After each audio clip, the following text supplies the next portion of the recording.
Hello, I'm Naija and I'm ugly.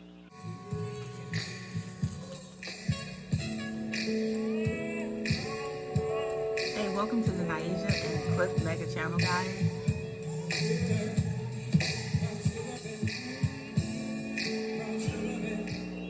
Welcome to this channel, and this topic of discussion is exactly my statement. Why did I say that? Why did I say that? I think this video is a very interesting topic and hard topic at the same time because I want to know, where did the idea of ugly come from? When I think back to my childhood years, I didn't categorize myself as anything. Ugly and pretty didn't have a meaning to me until I was about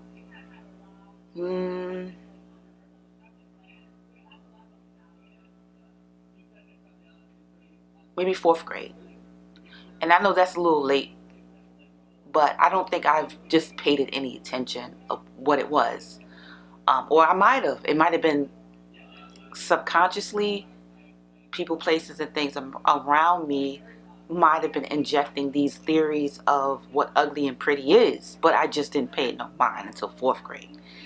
Now, when I became aware in fourth grade, that's as far as I can remember, because of the guys showing attention to the girls. And then that's, I believe, my awareness of ugly and pretty. And if you didn't get the attention, that means you were ugly.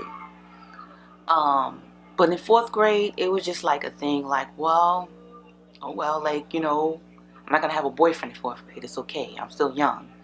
I didn't have that idea or that concept of that particular, but it still was okay. I still didn't associate with being ugly, but I knew something was different about me because of the attention. Because I started equating the attention with being ugly and pretty. Fast forward to, I feel like when I got into high school, I feel like, no, junior high school, that's when more of the ugly and pretty idea came into play about, who am I? Am I ugly or pretty? And I don't think I've ever like looked in the mirror and asked the question like, am I ugly? Am I pretty? Like, I've never really done that.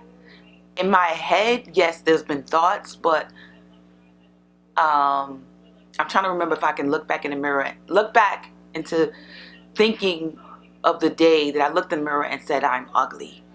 Um, I can't really remember, but I know junior high school, more of the, I think more of the, I wasn't teased in elementary school, but junior high school I was teased. I was teased because of, I was really slim, really, really skinny.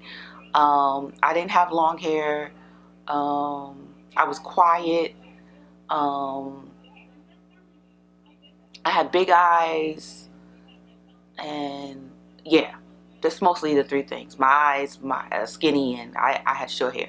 So then I started more equating with being ugly, because if you had long hair, you got more attention and you didn't get teased. If you were fuller, but not like the fuller now, but just had more weight, you were pretty, had more curves. But not even, because when I was growing up, it wasn't even all about curves. It was just more about not being so skinny, I guess. As far as my eyes, I don't know. I don't know why my eyes is a big thing. I don't know, and everything like that. And then as I got into, and it's crazy because I think in eighth grade, was it seventh or eighth grade, a young boy did like me, and he used to give me like cards, he used to write me little poems and notes and stuff like that, and I started to feel more pretty. But then I had other people that weren't my friends was like, oh, why are you dating a seventh grader? Oh yeah, because I was in 8th grade. Why do you date? I wasn't even dating him. He was just showing interest in me. And because he was showing interest in me, that was a problem, you know? And back then I didn't know, you know, um, what that was called, okay? I didn't know that was hating back then, okay? So anyway, back to the ugly and pretty situation. So then, as I got into high school, I was still very slim, eyes, um, still big. That stuff ain't gonna change, okay? That's just not gonna change. My hair didn't get really that long until I had kids later on. But, and then, of course, when I started getting locks. But high school, um, I was ugly. I didn't get the attention the other girls got. So because I knew that from junior high school, I was like, oh, let me get in with the good crowd, the pretty girls, the popular crowd, and maybe I'll start getting the attention, right? But then I was just like, I did get into that crowd. I had the intention and I did, but those people did not make me feel pretty. Being around them did not make me feel pretty either, because they were the ones that talked behind your back. Some of them talked in your face and stuff like that, and I didn't have the confidence back then to say something back, even though in my mind I knew it was wrong. I knew it was wrong, and I said, you know what, they're gonna change. They, you know, because they're not always like that, you know what I'm saying? And in my mind I was just like, you don't have to be around them, you don't have to, those are not that they were my friends, but in my mind I was like, you don't have to be around them. But I still, for some reason, I don't know, for some reason stayed around because I wanted to be a part of the popular girls. But anyway, I was not happy. I did not like high school. High school sucked for me.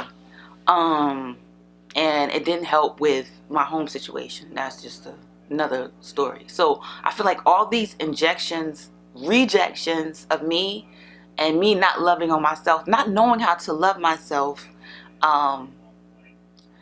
and all these, we didn't have like social media, so it was more of me, just really school. It was just me being around kids that didn't really know themselves, and then they had their perceptions of wherever they got it from, and they injected it on the ones that were more impressionable.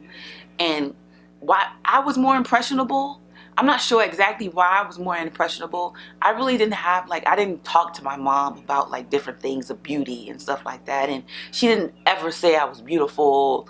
And not to say that that's a good or bad thing, it's just that if you have nobody reinforcing that you are beautiful, you don't know if you are. You know, you're looking outside of yourself. So if you don't have that confidence within, or you're not telling yourself, or you're not injecting the positive, good thoughts about who you are as a person, you're gonna say you're ugly. And it was crazy now, because this generation now, ugly and pretty is just, it's a different diaspora, okay? It's just a whole different thing, okay? Growing up, it wasn't about the perfect bodies, because you see people with all different shapes and sizes that could have been considered pretty. You know what I'm saying?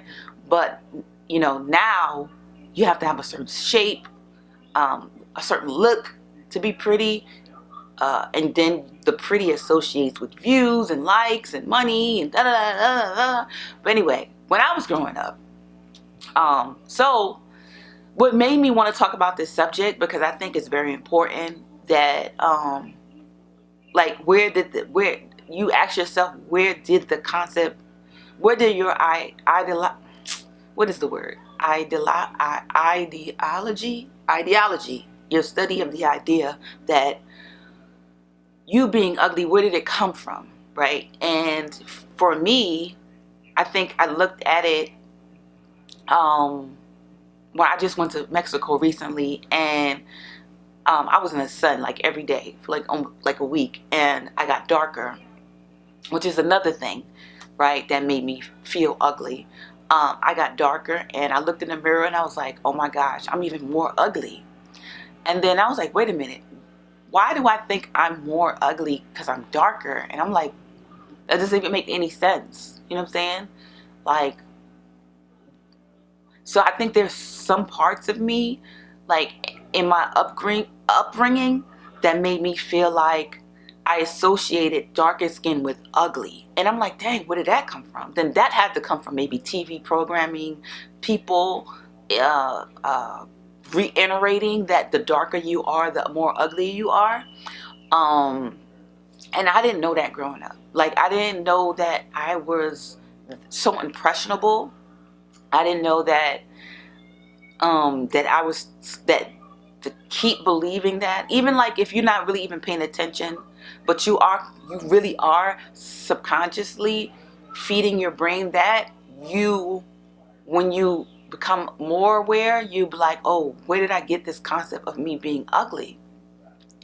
So like I was telling my husband, I could remember I wanted a light-skinned boyfriend with nice hair so I can have kids that were on the lighter complexion with nice hair, so they wouldn't have to go through some of the bullying and stuff that I had to go through growing up.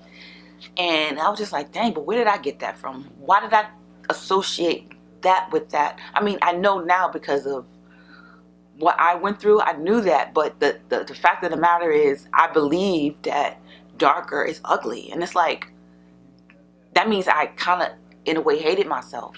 And I'm thinking back and I'm like, I don't remember hating myself, you know, but my mind didn't associate this look of being anywhere near pretty. You know what I'm saying? So I'm like, and that comes with, I mean, growing up with TV, it wasn't a lot of, like, we didn't have social media, so it wasn't a lot of black shows on TV. So light, white was right. It was successful because that's what we seen on TV, you know? And I guess I just accepted that. And because I wasn't that, then I guess that's what I associate me being ugly with, you know? So I think it's important, because this could be a very long conversation, very long, drawn out conversation, that we have these conversations with our children now, today, even if it's just not an in-depth conversation, but that we let them know that ugly and pretty is not associated with really how you look, but who you are as a person. Because, you know, the prettiest people we know now has become more aware. The prettiest people can be very ugly. You can look at them. And plus, beauty is in the eye of the beholder anyway. You know what I'm saying? So I do make it a conscious decision to let my daughter know, because I have one daughter, two boys, that she's beautiful without any added ingredients. And she's more so beautiful because the way she thinks, and the way she treats people, the way she appreciates life, that's what makes her more beautiful. Or even my sons, I tell them all the time that their energy makes them beautiful, not what they look like, you know, because it really does, you know. But I didn't know that before. No one was telling me like I was pretty. No one was telling me I was beautiful. No one was telling me like that I was talented or I was gifted. I have people now in my life telling me that. And I'm thinking back, like, those are the people that are special, like, in my life. The people that really see you for you. Like, they can look past any flaws or things that you're dealing with from, like, the past, when you were a child and you're still dealing with as an adult, and you're like looking at yourself like, dang, I'm not pretty. This is why this is happening to me, and I'm drawn, blah, blah, blah. But it's just a program. I'm learning it's just a program that it's not that deep. Like, a lot of people, pretty or ugly, however you perceive them, think that themselves is ugly, you know, and they're projecting their ugly fears on you. So protect your kids' minds with social media, with TV, with even schooling, because schooling is a big thing with, like, if I don't think people understand how important school is. And I mean, honestly, the way the structure is set up, we shouldn't even have our kids in school, because it's injecting these ideologies of who they are instead of letting them blossom into who they need to be or who they feel to be. They have to assimilate to the people, places around them according to their community they're in. That's why they need to be associated with a bigger perspective of people and cultures and places and environment. And I think school traps them into this idea that you have to look like this, you have to be like this, you have to dress like this, you have to conform to this in order to fit into what we call the pretty society. You know what I'm saying? And I feel like children are so impressionable that this can last for years and years and years until you realize, like, dang, like, why do I even feel like this? Why is it? Because it's a compaction of all those ideologies of other people onto you. So now you don't even know who you are. You don't even know what makes you beautiful. You don't even know that you are beautiful because no one's told you. But guess what? It first starts with yourself. Okay? It starts with you telling yourself you're beautiful. No one needs to confirm that you're beautiful. No one needs to tell you because you have certain features or you have this or you have that you are beautiful. Beauty is in the eye of the beholder, number one, and beauty is within and it pours out.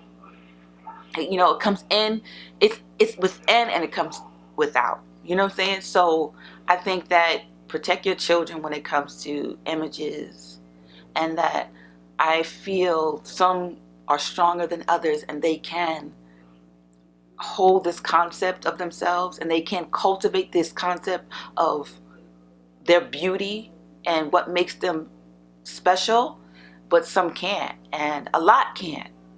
And you need to take them out of school or find a different alternative, especially now in this era that we live in now. There's so many different avenues you can take to help cultivate a more positive environment, because a more positive environment will help towards a more positive person, a more positive human being, a more positive world. So let's all contribute in that way. If you are a parent, if you are an aunt, if you are a friend, tell them that you love them. Tell them that they are beautiful.